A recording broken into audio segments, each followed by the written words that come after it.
Virgin Couples First Night, le PDG succombe à la séduction de sa femme et en devient accro partie 1. Ouverture palpitante. Smith Carter poussa la lourde porte en ébène du Pontouse, dont les gonds grincèrent doucement dans le silence ambiant.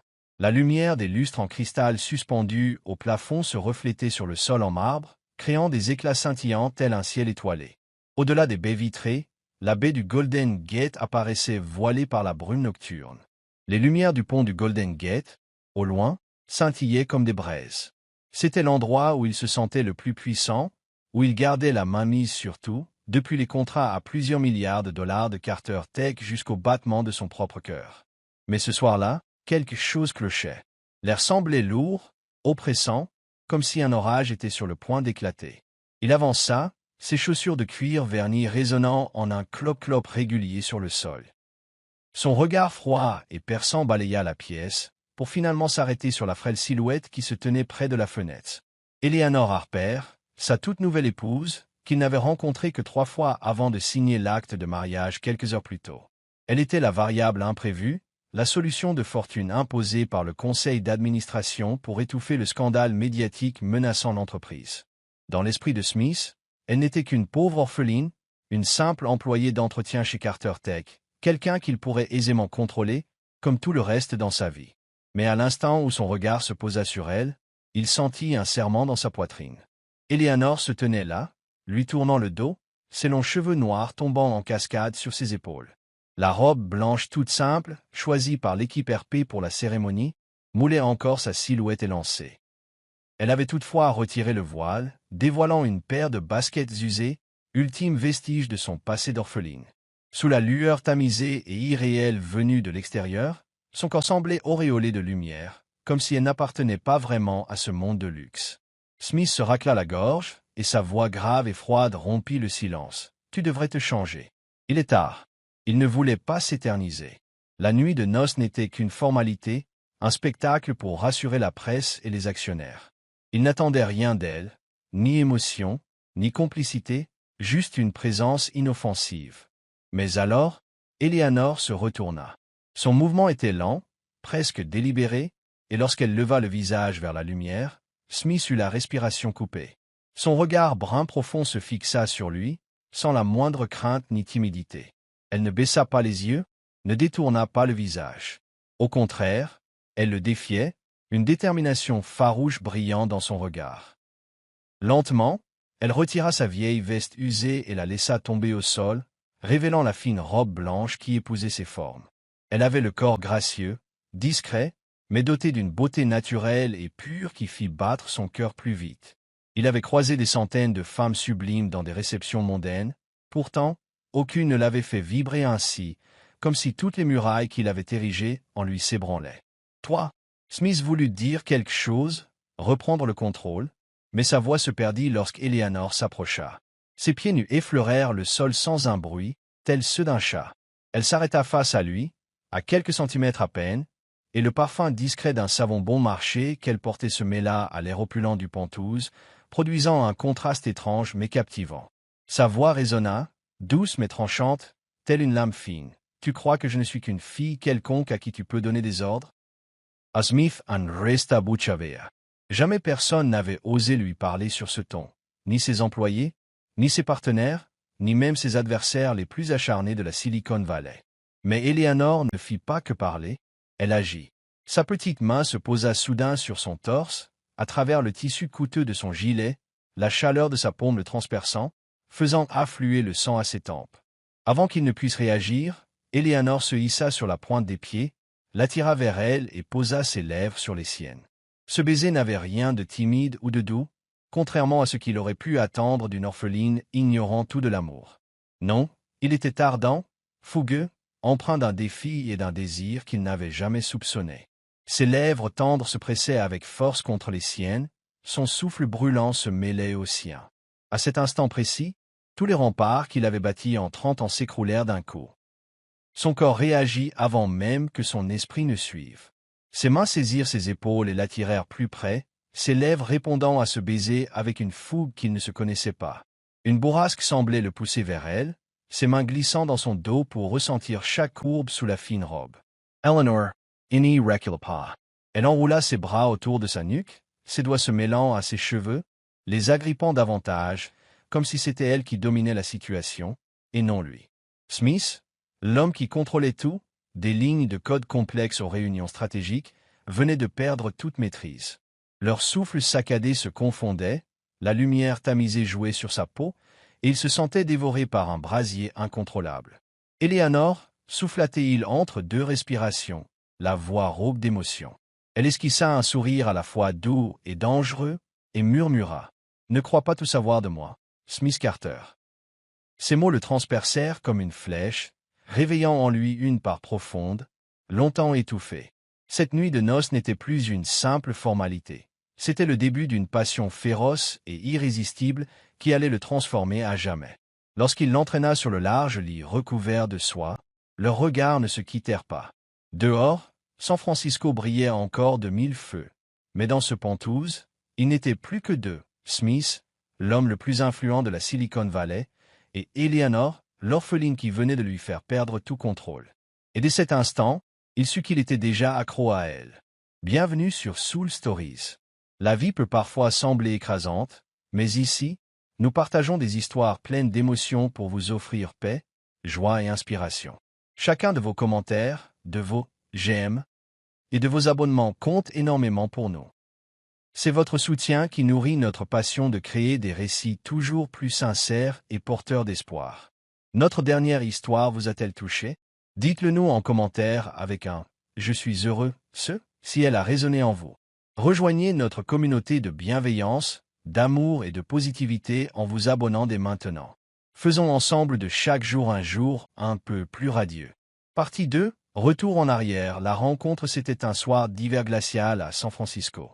Les vents en provenance de la baie du Golden Gate balayaient la ville, charriant une humidité saline qui glissait sur les rues pavées.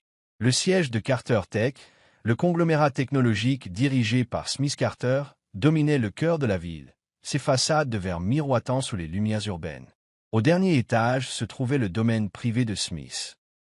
Un vaste bureau, agrémenté d'un grand bureau en ébène, d'écrans informatiques ultramodernes et de larges baies vitrées dévoilant la skyline scintillante. Ce soir-là, minuit approchait, mais il était encore là, ses yeux bleus et glacials rivés aux courbes financières, son esprit immergé dans des stratégies d'affaires complexes. À 30 ans, Smith Carter figurait parmi les PDG les plus jeunes et les plus puissants de la Silicon Valley. Parti d'une simple idée, il avait érigé Carter Tech en un empire du numérique valorisé à plusieurs milliards grâce à ses logiciels d'intelligence artificielle et de sécurité informatique. Mais derrière la façade du succès se cachait un homme solitaire.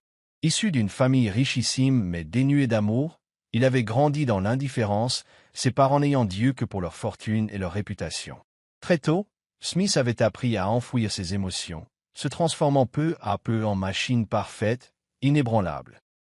Ce soir-là, l'esprit saturé de chiffres, il se leva, s'étira et décida de marcher un peu pour se détendre.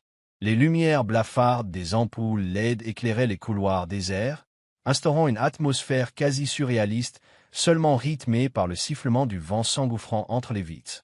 C'est alors qu'un chant discret parvint à ses oreilles, une voix douce et claire entonnant un vieil air folklorique américain. Au chenanda, ils l'ont tous eu. You rolling rivé. Le chant n'était pas fort, mais se faufilait comme une brise tiède dans cet hiver glacial. Smith Franca, Les Sourcels, qui restait encore ici à une heure aussi tardive. Il n'avait pas pour habitude de trouver quiconque à l'étage de direction si tard. Intrigué, il avança, ses chaussures de cuir résonnant en clop-clop sur le marbre. En contournant l'espace lounge réservé aux cadres, il la vit. Une jeune femme, petite et frêle, aux longs cheveux noirs vaguement attachés, agenouillée avec un balai serpillière. Elle portait l'uniforme du service de nettoyage de Carter Tech, une veste grise délavée, un jean élimé. À la lueur tamisée, son visage apparut clairement, des yeux bruns profonds, la peau légèrement hâlée, une beauté simple mais étrangement captivante, semblable à une fleur sauvage éclose entre les gratte-ciel. Ignorant sa présence, elle continuait de passer la serpillière en fredonnant, sa voix cristalline coulant comme un ruisseau limpide dans le désert aride de son cœur. Shenandoah, I long to hear you away, I'm bound away. Smith resta figé, l'observant longuement, sentant un étrange émoi grandir en lui. Lui, toujours absorbé par des transactions à plusieurs milliards, des réunions stressantes, un univers numérique souvent artificiel, il n'avait jamais pris le temps d'écouter un air aussi simple. Cette chanson réveilla des souvenirs diffus de son enfance, quand sa mère, avant de quitter la famille pour un autre homme, lui fredonnait des berceuses. Il croyait ses ressentis effacés, mais la voix de la jeune femme les fit ressurgir, comme un éclair. Elle finit par lever les yeux et croisa son regard. Eleanor Harper sursauta, laissant tomber le manche de la serpillière dans un bruit sourd, éclaboussant l'eau. « Oh, je suis désolé, je ne savais pas qu'il y avait quelqu'un. » Elle se releva prestement, essuyant ses mains sur son vieux tablier, le visage légèrement empourpré. Smith ne répondit pas aussitôt, son regard la scrutant de ses cheveux en bataille à ses baskets usées. « Qui es-tu » demanda-t-il, de sa voix grave et froide, celle qu'il utilisait pour évaluer un nouveau candidat en entretien. « Je m'appelle Eleanor Harper, je suis agent d'entretien de nuit, » répondit-elle d'une voix douce mais assurée, sans vaciller malgré la stature imposante de l'homme le plus puissant de l'entreprise. « Je ne voulais pas vous déranger. » Smith acquiesça légèrement, sur le point de s'en aller, puis s'arrêta, se retournant pour demander « Cette chanson, pourquoi tu la fredonnais ?» Une question qui lui échappa, et qui l'irrita aussitôt. Pourquoi s'intéressait-il à une employée de ménage? Eleanor, surprise, esquissa un petit sourire, chaleureux comme le soleil du matin. « Je l'ai apprise à l'orphelinat d'Auckland, » expliqua-t-elle. « Ça m'aide à ne pas me sentir trop seule pendant le service de nuit. Ici, c'est parfois un peu trop silencieux. » Ces mots firent vaciller Smith un instant. La solitude, il la connaissait mieux que quiconque, bien qu'il ne se l'avoua jamais. Il inclina de nouveau la tête, ne dit rien de plus, et tourna les talons. Pourtant, même lorsqu'il s'éloigna, son chant continuait de hanter son esprit, comme une mélodie inoubliable. Après cette nuit, Smith se mit à remarquer Eleanor, même s'il refusait de l'admettre. Elle surgissait aux moments les plus inattendus, petite lueur dans le gris de son existence. Un soir, alors qu'il se précipitait pour prendre l'ascenseur menant au parking, elle passa avec son chariot de nettoyage, renversant accidentellement un seau d'eau sur ses chaussures de cuir hors de prix. « Oh non, je suis vraiment désolé. » s'affola Eleanor, s'agenouillant pour éponger avec un chiffon, les mains tremblant de peur. Mais Smith se contenta de la regarder, étonnamment indulgent. « Ce n'est rien, » répondit-il, d'un ton plus doux qu'à l'accoutumée, presque amusé de la voir paniquer. « Tu es vraiment maladroite. » Eleanor releva la tête, prête à s'excuser de nouveau, mais quand elle aperçut la demi-ébauche de sourire sur son visage d'ordinaire si sévère, elle rit à son tour. « Je crois que je ne suis pas faite pour les endroits trop chics, » avoua-t-elle. « Je fais souvent des bêtises. » Son honnêteté le déconcerta. Personne chez Carter Tech n'osait lui parler ainsi, pas même ses directeurs. On le redoutait, on le vénérait, on restait toujours à distance. Mais elle agissait comme s'il était un être humain comme un autre, sans masque, ni apparat. Un autre jour, il la trouva dans la salle de repos du personnel, en train de soigner la main d'un ancien agent de sécurité, Henry, qui s'était légèrement brûlé au distributeur de café. « Ne t'embête pas pour moi, » grommela le vieux gardien. Eleanor sourit simplement. « Ça ne me gêne pas. À l'orphelinat, je m'occupais souvent des petits blessés. » Derrière la porte, Smith les observait. Pour la première fois, il comprit qu'elle n'était pas une simple femme de ménage. Elle avait un grand cœur, une force tranquille qui n'existait pas dans son univers calculateur. Il resta plus longtemps qu'il ne l'aurait voulu. Henry se releva, frappé d'effroi en le voyant. « Monsieur Carter, je ne savais pas que vous étiez là. » Helena se retourna, son regard croisant celui de Smith. Mais elle ne s'affola pas comme Henry. Elle se contenta de hocher la tête, sans être troublée. « J'ai fini, » dit-elle à Henry en emportant son chariot. Smith la suivit du regard, un étrange malaise l'envahissant. Pourquoi cette fille l'intriguait elle autant? Au fil de leur brève rencontre, l'ombre d'Eleanor se dessinait de plus en plus nettement dans son esprit. Un jour, il la vit assise seule sur la cage d'escalier de secours, en train de manger un sandwich bon marché, le regard perdu à travers la vitre. Une autre fois, il l'entendit rire avec un collègue, un rire cristallin comme une cloche. Chacune de ces scènes était insignifiante, mais leur accumulation formait en lui un sentiment qu'il ne nommait pas encore. Ce n'était pas simplement son apparence, même s'il ne pouvait nier sa beauté discrète, ses yeux profonds et son sourire délicat. C'était son authenticité. Dans un monde rempli de masques, elle, sans le vouloir, soufflait un vent d'air frais ébranlant les fortifications de son cœur. Puis tout bascula un vendredi matin, quand le siège de Carter Tech sombra dans la tempête. Un article de Tech Insider prétendait que Smith entretenait une liaison secrète avec Sophia Langston, la fille d'un richissime promoteur immobilier de Los Angeles, et que cette histoire masquait un accord louche entre Carter Tech et le groupe de son père. Les rumeurs se propagèrent comme une traînée de poudre. Le cours de l'action Carter Tech chuta de 10% en quelques heures, et le conseil d'administration convoqua une réunion d'urgence en visioconférence. « Nous devons tuer cette rumeur sur le champ » tonna Richard, le président, à travers l'écran. « Tu as besoin d'une image stable, Smith. D'une épouse. » Tout de suite.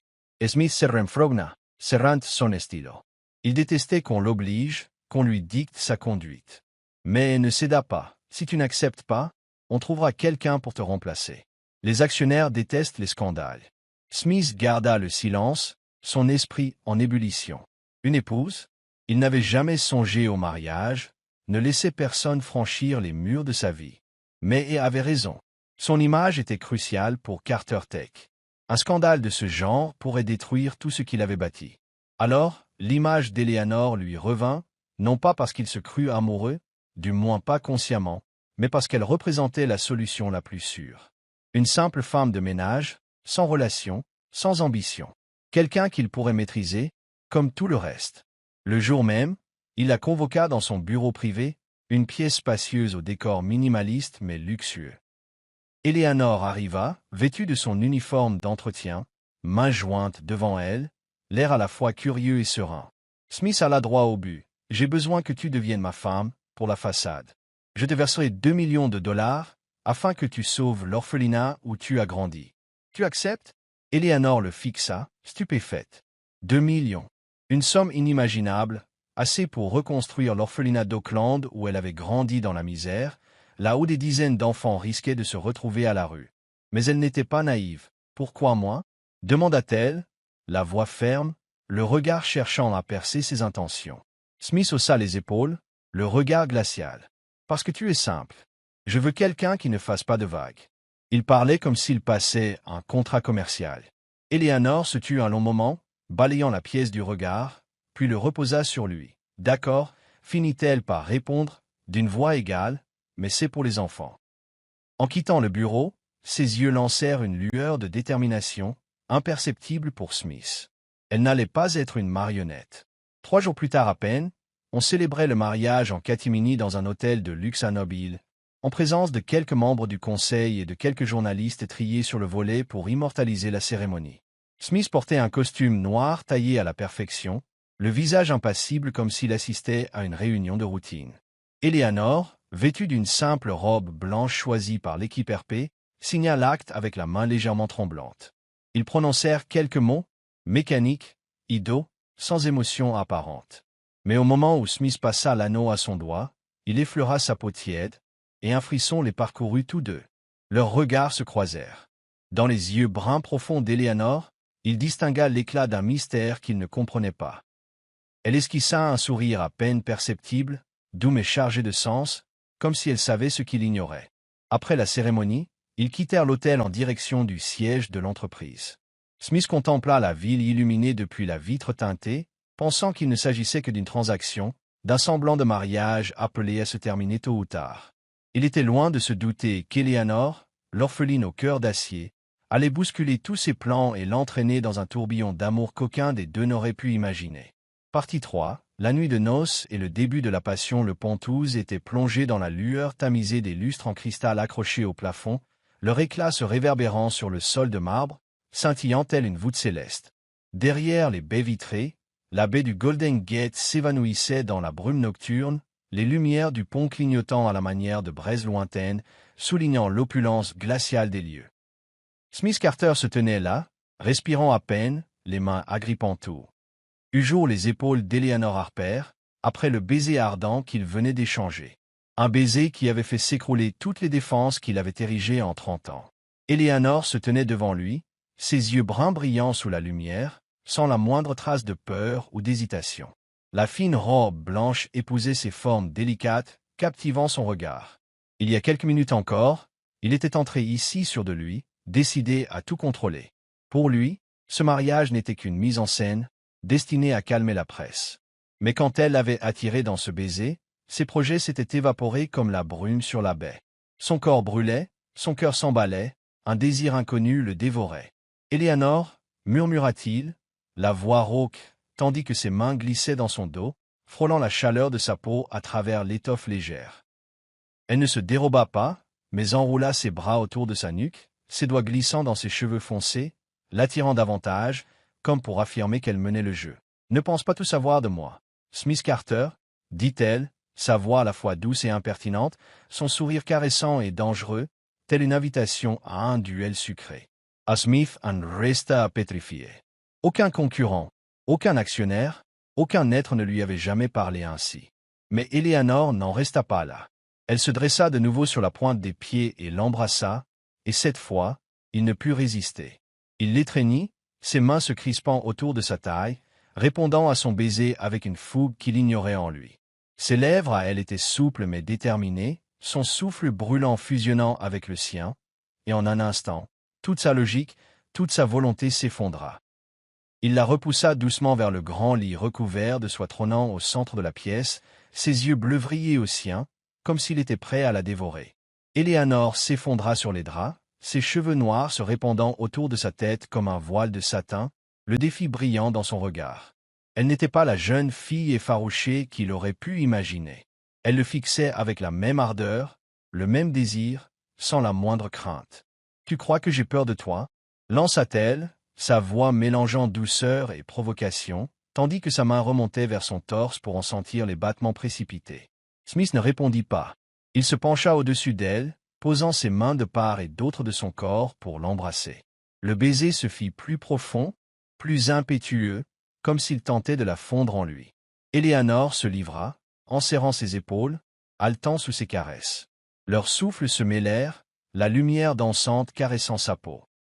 Smith s'embrasait sous cette passion qu'il ne parvenait pas à réfréner. Lui, le maître de tout, se retrouvait totalement démuni face à cette orpheline qu'il avait crue inoffensive. Lorsqu'il remonta doucement l'ourlet de sa robe, Éléanore ne le repoussa pas. Elle posa sa main sur la sienne, non pour l'empêcher, mais pour le guider, son regard signifiant qu'elle n'était pas une proie facile. « Je ne suis pas celle que tu crois, » souffla-t-elle, la voix vibrante. « J'ai grandi sans rien, Smith. Pas de parents, pas de foyer, pas de soutien.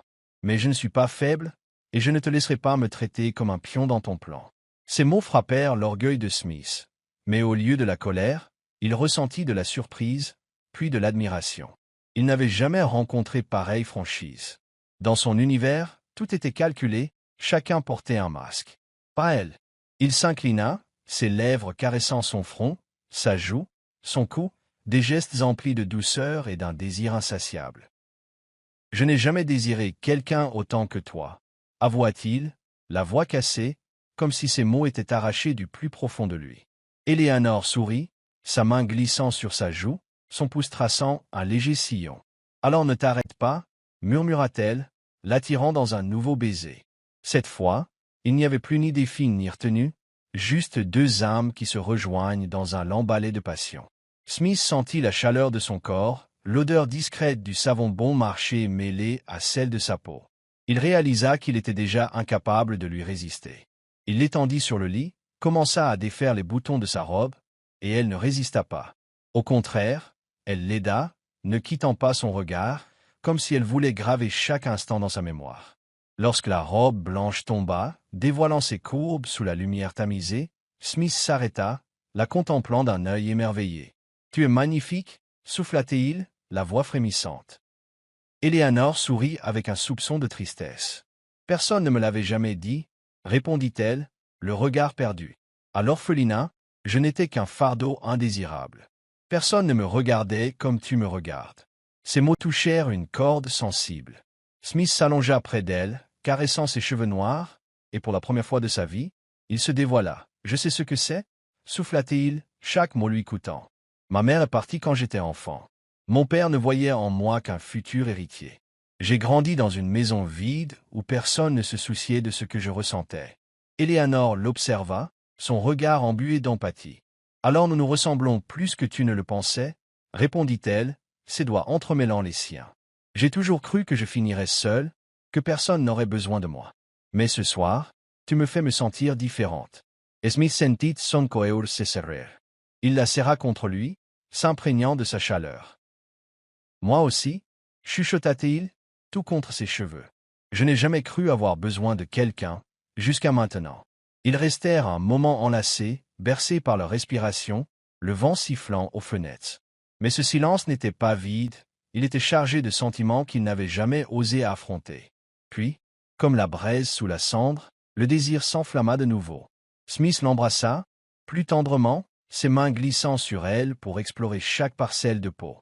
Eleanor ne se déroba pas, ses doigts effleurant son torse musclé sous la chemise, l'attirant toujours plus près, soufflant son nom, Smith. Le simple fait qu'elle prononce son prénom provoqua en lui une décharge brûlante. Il retira son gilet et sa chemise, révélant une peau mate, marquée par les années de labeur et de pression. Les doigts d'Eleanor parcoururent ses traces, lisant en lui un passé de sacrifice, et ses yeux lui disaient qu'elle voyait au-delà du PDG tout-puissant. Elle voyait son humanité. Ils s'aimèrent alors sans aucune retenue, se livrant corps et âme dans cette danse où la passion rencontrait la confiance. Cette nuit n'était pas qu'un acte physique, mais une révélation, deux âmes esselées qui se trouvent enfin dans un monde trop froid.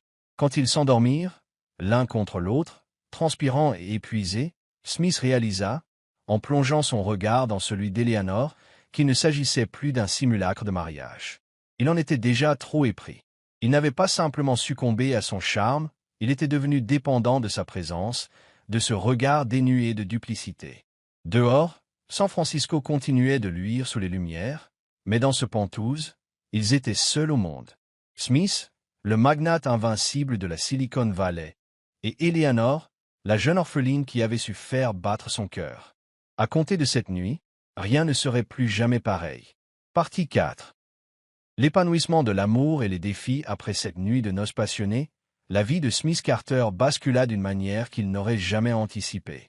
Lui, habituellement froid et calculateur, consacra désormais chaque instant à Eleanor Harper. Durant les premières semaines, il la maintint dans le Penthouse surplombant San Francisco, mais il s'aperçut bien vite que cet univers ostentatoire ne lui convenait pas. Eleanor n'était pas à sa place au milieu des lustres de cristal et des sols en marbre. Elle avait besoin d'un environnement plus simple, au contact de la nature, comme à l'époque de l'orphelinat d'Oakland. Ainsi, un matin, alors que l'aube rosissait la baie du Golden Gate, Smith l'entraîna hors de la ville. Il conduisit sa Tesla noire le long des rues escarpées de San Francisco, puis poursuivit vers les forêts de Sequoia, Redwood, à environ 1 heure de route.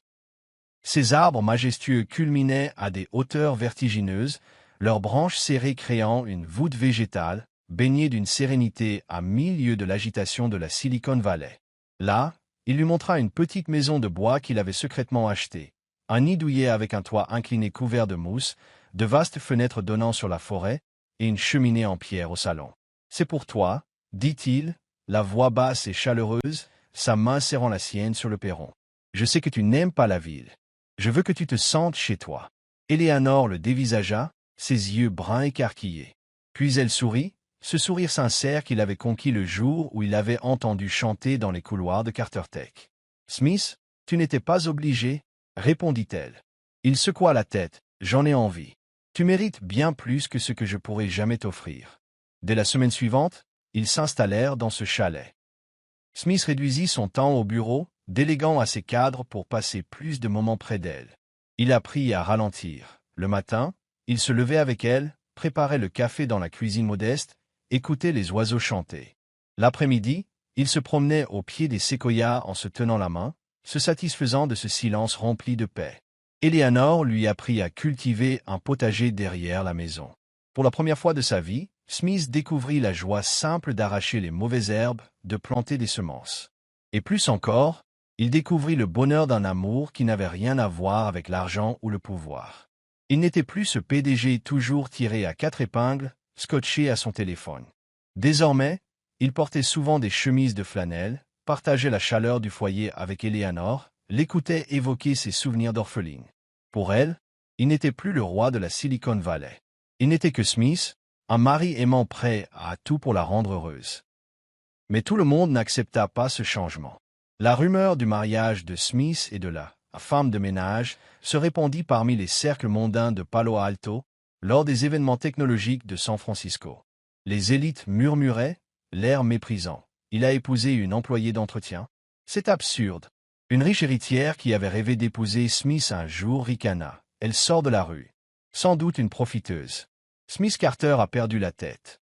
Ces moqueries finirent par arriver aux oreilles d'Eleanor, via la presse et les réseaux sociaux. Un soir, alors que le couple assistait à un événement de Carter Tech à l'hôtel Fairmont, elle surprit un groupe d'investisseurs ricanants. Cette fille n'a que son joli minois, plaisanta l'un d'eux. Smith s'en lassera vite. Des gens comme elle n'ont pas leur place ici. Eleanor, qui tenait une coupe de vin, sentit sa main se crisper. Elle tenta de garder contenance. Smith, qui remarqua l'ombre passer sur son visage, s'approcha, posa une main protectrice sur son épaule et lança un regard glacial moqueur. « Encore un mot, et vous serez persona non grata dans ce secteur. » menaça-t-il, sa voix tranchante mettant fin à toute discussion. Il la défendait, mais ses railleries la blessaient profondément. Sur la route du retour, elle resta silencieuse dans la voiture, fixant la nuit où les lumières de la ville se dissolvaient dans l'obscurité. « Ils ont raison, tu sais, dit-elle enfin, la voix chevrotante. Je n'appartiens pas à ton monde. Je ne suis qu'une orpheline sans diplôme, sans statut. Smith lui saisit la main et la serra. Ils ont tort. Tu représentes tout pour moi. Je me fiche de leur jugement. Malgré ces mots, les insultes avaient semé le doute dans son esprit. Et ce n'était que le début d'une épreuve plus grande encore. Alors que leur amour grandissait, un danger plus sournois se tramait. Ethan Grayson, un rival de longue date qui avait perdu un contrat colossal face à Carter Tech, saisit sa chance quand il apprit que Smith délaissait l'entreprise, obsédé par sa nouvelle épouse. Il engagea des hackers pour pirater les serveurs de Carter Tech, divulguant des données sensibles et propageant des rumeurs annonçant la faillite imminente de la société en raison du désintérêt de Smith. En un éclair, l'action dévissa, le conseil d'administration s'alarma, et la pression s'abattit sur Smith. Jour et nuit, il se démultipla pour gérer la crise, tentant de protéger Eleanor de ce chaos. Mais elle n'était pas dupe. Elle vit les appels nocturnes, les départs en pleine nuit, la tension qui se lisait sur son visage fatigué. Un soir, alors qu'il rentrait, les traits tirés, elle l'attendait sur le pas de la porte du chalet. « Qu'est-ce qui se passe, Smith? Ne me mens pas, je t'en prie. Je ne suis pas aveugle. » Smith hésita, puis poussa un long soupir, se prenant la tête entre les mains. L'entreprise est en grand danger. Des données ont fuité, les actionnaires paniquent. On risque de tout perdre. Elena, le cœur serré. Pourquoi tu ne m'as rien dit? Il leva les yeux, la peine se lisant dans son regard. Parce que je ne voulais pas t'inquiéter. Je sais ce que tu as traversé. Il voulait te protéger. Ces paroles la blessèrent comme un coup de poignard. Les larmes montèrent à ses yeux. Tu me considères donc comme un fardeau? Lança-t-elle, la voix brisée. Tu penses que je ne suis pas assez forte pour t'épauler? Je n'ai pas besoin de ta protection, Smith. J'ai besoin que tu me fasses confiance. Avant qu'il ne réponde, elle s'enfuit dans la nuit pluvieuse. La pluie tombait à torrents sur la forêt de séquoia, transformant le sol en torrent boueux. Smith se précipita à sa poursuite, mais elle disparut dans les ténèbres. Il sauta en voiture, le cœur affolé, la peur de la perdre le rongeant. Il sillonna San Francisco, de Russian Hill à Chinatown, scrutant chaque recoin. Enfin, après 2 heures, il la retrouva sous le pont du Golden Gate, là où les éclairages rouges du pont jetaient une clarté étrange dans la pluie. Eleanor était trempée, le visage ruisselant, mais son regard restait résolu. Elle fixait la baie comme pour y chercher des réponses dans l'obscurité. Smith pila, descendit, et courut vers elle sous la pluie qui fouettait son costume hors de prix. « Eleanor !» cria-t-il, la voix brisée par le vent. Elle se retourna, larmes se mêlant à la pluie. « Laisse-moi. Je ne veux pas être un boulet pour toi. » Mais Smith l'ignora. Il se mit à genoux dans la boue, saisit ses mains transies, la pluie s'écrasant sur lui. « Tu n'es pas un poids. Tu es ma raison de vivre, Eleanor. Sans toi, je me fiche de l'entreprise, de l'argent, de tout. Tu es tout ce qui compte. » Elle le considéra, émue par la sincérité dans ses yeux. Ils étaient injectés de sang, rougis par la crainte, la peine. Finalement, elle s'agenouilla aussi, entourant son visage de ses mains. Ils s'embrassèrent sous les averses, un baiser tendre et sauvage, comme une promesse de ne plus jamais se quitter. Ils regagnèrent la maison de bois, trempés et exténués, mais plus unis que jamais. Près de la cheminée, Smith l'enveloppa d'une couverture, essuyant ses cheveux. « Je ne te cacherai plus rien, promit-il. Quoi qu'il arrive, on fera face ensemble. » Eleanor hocha la tête, posant sa main dans la sienne. Ensemble. Et pour la première fois, elle sentit qu'elle avait vraiment sa place auprès de lui, non comme un fardeau mais comme son égal. Cette nuit-là, ils s'endormirent dans les bras l'un de l'autre, écoutant la pluie s'apaiser. Leur amour, soumis à l'épreuve, en ressortit grandi. Smith savait désormais que, même si Carter Tech devait faire faillite, il avait gagné le plus précieux des trésors, elle. Quant à Eleanor, qui se croyait indigne de lui, elle saisit enfin que leur lien était plus fort que les railleries et les complots du monde extérieur. Partie 5. Le bonheur en famille et la naissance d'un enfant après leur retrouvailles sous le pont du Golden Gate, l'amour de Smith Carter et d'Eleanor Harper ne fit que se consolider. Le chalet blotti, au cœur de la forêt de Sequoia, d'abord simple refuge, se transforma en un véritable foyer. Les immenses troncs protégeaient leur intimité, leur offrant la quiétude dont ils avaient besoin. Leur quotidien se révéla simple mais comblé. Chaque matin, ils partageaient un café chaud dans la petite cuisine. Chaque après-midi, ils se levaient près de la cheminée, main dans la main, à écouter le murmure du vent dans les arbres. Un jour de printemps, alors que les rayons du soleil traversaient les frondaisons pour illuminer leur potager, Eleanor perçut quelque chose d'étrange. Elle était en train d'arranger des semis, quand un élan de chaleur la traversa. D'abord, elle crut à de la fatigue, mais en voyant ses nausées récurrentes et ses étourdissements, elle finit par soupçonner une grossesse. Un après-midi, discrètement, elle acheta un test dans l'épicerie du coin. En voyant s'afficher 2 barres rouges, elle sentit son cœur s'emballer, oscillant entre joie intense et légère angoisse. Le soir, Smith revint de San Francisco et la trouva l'attendant sur le perron. Il sourit de toutes ses dents en la voyant. Mais quand il fut tout près, il perçut la lueur particulière dans ses yeux. « Qu'y a-t-il, mon amour ?» demanda-t-il, effleurant sa joue. Eleanor sourit, les larmes aux yeux. « Tu vas être papa, Smith. » Il se figea, avant d'éclater de rire et de la serrer fort contre lui, ne pouvant contenir son émotion. « Vraiment? Toi? Nous ?» Il ne termina pas sa phrase, la couvrit de baisers sur le front, inondé de bonheur. Dès lors, Smith se montra encore plus dévoué. Il réduisit drastiquement son temps de présence chez Carter Tech, télétravailla pour ne pas quitter Eleanor. Parallèlement, il s'employa avec acharnement à sauver l'entreprise du gouffre. Après la fuite de données orchestrée par Ethan Grayson, il mobilisa ses meilleurs ingénieurs pour réparer les failles et remonter la piste du piratage. Avec le soutien des autorités, il réunit des preuves permettant de poursuivre Ethan, tandis que la fidélité de certains partenaires permit à Carter Tech de retrouver la confiance de la clientèle. Au fil de longs mois, l'entreprise se redressa enfin. Un soir, près du feu, Smith confia à Eleanor, « La société est sauvée, mon amour. Ethan va être condamné, et le cours de l'action reprend des couleurs. Je n'allais pas laisser tout s'effondrer. Je veux que notre enfant grandisse en sécurité. » Eleanor posa la tête sur son épaule. « Je savais que tu réussirais. Tu n'abandonnes jamais. » Pour la première fois, elle mesura son soulagement. Il ne lui cachait plus rien. Il transforma ensuite leur chalet en un havre idéal. Il installa un chauffage central pour qu'elle n'ait pas froid, modernisa la cuisine, prépara une chambre de bébé en peignant les murs d'un blanc chaleureux. Il choisit lui-même un berceau en bois sculpté à la main, fier de le voir trôner dans la pièce. Chaque jour, il lui concoctait de la soupe au poulet, des toasts grillés, lui massait le dos pour apaiser ses nausées, et souvent, il se mettait à genoux pour poser sa joue contre son ventre. « Tout va bien, petite. Tu sais, ta maman est la plus extraordinaire des femmes. » Plus les mois passaient, plus le ventre d'Eleanor s'arrondissait. Smith, devenu ultra-protecteur, l'empêchait de trop se fatiguer, s'occupait du linge, du jardin. Il dévorait des livres sur la grossesse, s'inscrivait à des cours prénataux en ligne, consultait le meilleur obstétricien de San Francisco. À chaque visite, il tenait la main d'Eleanor, ses yeux brillants en entendant le cœur du bébé au moniteur. « Tout se passe très bien », annonça le médecin lors d'un examen. « Une fille ?» demanda Smith, elle l'air fébrile. « Probablement », acquiesça le praticien. Smith tourna vers Eleanor un regard rempli de tendresse. « Ma deuxième princesse » murmura-t-il en embrassant sa main. À l'approche du terme, Smith devint nerveux. Il prépara la valise pour la maternité, vérifia des dizaines de fois la route menant de la forêt de Sequoia à San Francisco. Mais la nature en décida autrement. Par une nuit d'automne, le ciel au-dessus de la forêt était totalement obscur, les nuages occultaient la lune. Un vent violent fouettait les immenses arbres, et une pluie battante s'abattait sur le chalet.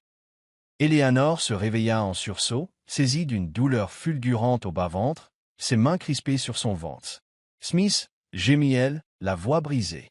Il bondit, allumant la lampe de chevet. « Qu'est-ce qui t'arrive, mon amour ?» Voyant son visage tordu de souffrance, il comprit. « Je crois que le travail a commencé », réussit-elle à articuler. Le cœur affolé, il s'habilla à la hâte, attrapant clés et sacs préparés à l'avance. « Je t'emmène à l'hôpital. » Mais lorsqu'il ouvrit la porte, il blêmit. La pluie tombait en trombe, la route était inondée, et un séquoia géant s'était effondré, barrant l'unique chemin vers la nationale. « Mince !» pesta-t-il, retournant au chevet d'Eleanor qui, allongée, étouffait un gémissement. « La route est coupée. Je ne sais pas quoi faire. » Paniqué, il appela aussitôt le médecin. Malgré le réseau fluctuant, il réussit à expliquer. « Elle perd les os. Il pleut à verse, on ne peut pas sortir. » Le docteur, calme, le guida. « Smith, respirus. Je vais vous expliquer pas à pas. Commencez par préparer des serviettes propres, de l'eau chaude. » Smith s'exécuta, les mains tremblantes, le téléphone en haut-parleur. Il s'agenouilla près du lit, maintenant Eleanor, le cœur déchiré de la voir souffrir. La voix mal assurée, il la soutenait. « Tu t'en sors très bien. Mon amour, courage, encore un peu. » Les contractions se rapprochaient, Eleanor mordant sa lèvre, agrippant la main de Smith de toutes ses forces. Lui, bien qu'affolé, répétait inlassablement les consignes du médecin. « Pousse au rythme de tes contractions. Je suis là, je ne te lâche pas. » Après des minutes qui parurent une éternité, un vagissement retentit, un cri de vie naissante. Tremblant, Smith réceptionna le bébé et, suivant les instructions, coupa le cordon ombilical. Une petite fille, la peau rosée, les yeux clos, de fines mèches de cheveux noirs comme sa mère. Il ne put retenir ses larmes, fusion de joie et de soulagement. « Eleanor, notre bébé » murmura-t-il en la posant sur la poitrine d'Eleanor. Épuisée mais radieuse, elle caressa la minuscule tête, les larmes coulant sur ses joues. « Elle est magnifique. » Smith tomba à genoux près du lit, les serrant dans ses bras, incapable de retenir ses sanglots. « Ma deuxième princesse » gémit-il, la voix brisée, déposant un baiser sur le front d'Eleanor, puis sur celui du nouveau-né. « Toi, tu es ma première princesse, Eleanor, et elle est notre tout. » Ils restèrent ainsi blottis, le cri du bébé se mêlant à la pluie qui faiblissait, point culminant de leur bonheur. À l'aube, les nuages s'écartèrent, un filet de lumière dorée traversant la canopée, inondant le chalet d'une clarté bienfaisante. Smith, assis près d'Eleanor, ne pouvait détacher les yeux d'elle et de leur fille, ces deux trésors plus précieux que n'importe quelle réussite financière. Carter Tech avait frôlé la faillite, mais pour lui, la vraie réussite était là, dans cette famille née d'un mariage qui ne devait être qu'une mascarade. Cette nuit d'orage, où il mit au monde son propre enfant, c'est là la preuve de son amour inconditionnel. Et lorsque la petite ouvrit les yeux pour la première fois, le fixant avec une innocence infinie, Smith sut que sa vie avait trouvé un sens complet. Merci d'avoir suivi cette histoire émouvante sur la chaîne Soul Stories. Partagez vos impressions en commentaire. Si vous croyez que le véritable amour résiste à toutes les épreuves et peut naître des situations les plus simples, n'oubliez pas de liker et de diffuser ce récit auprès de vos proches. Pour ne rien manquer de nos prochaines histoires touchantes et inspirantes, abonnez-vous et aidez-nous à répandre des messages de tendresse et de chaleur humaine autour de vous. Ensemble, apprécions chaque instant de la vie et l'amour qu'elle nous offre.